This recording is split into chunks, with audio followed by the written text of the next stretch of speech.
одоо хүмүүстэй ингээд яхад надтай хандах хандлага энэ төр их зөрчилтэй үүснэ л дээ. Яг тэгвэл намайг одоо яг л тэр тайзан дээр байгаа юм шиг хөвгөлтэй тий. Одоо бүхэн дээр тийм байх гэж боддог бүр хүсдэг. Гэтэл би болохоор тэрнээс нь өөр хүн суугаад тахаар ярваас нь дууга хураацсан үг нь тийм биш дээ. Хөгжилтэй юм байлээ штэ гэдэг. Би одоо амьдрал дээрээ хөгжилтэй байхаар би өөрөө худлаа болно үстэй чинь.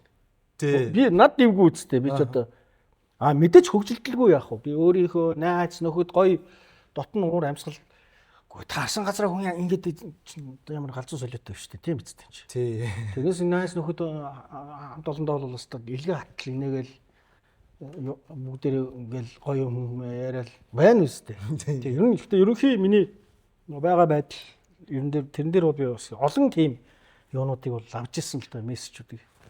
Тэг янз бүрийн хүмүүсээс чи яагаад ингээд суугаад идэ.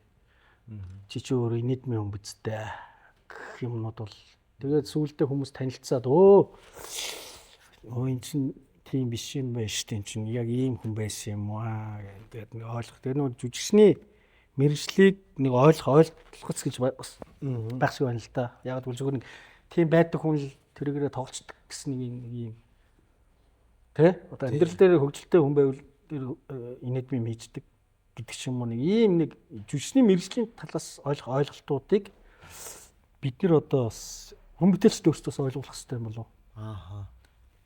Амьдрал ажил ялгаатай шүү. Энэ бол ажил юм шүү. Энэ бол хувь хүн юм шүү гэдгийг л Халуун цэвэр нэвтрүүлгийн ерөнхий ивент тэтгэгч Ойшин алдарт Зубровка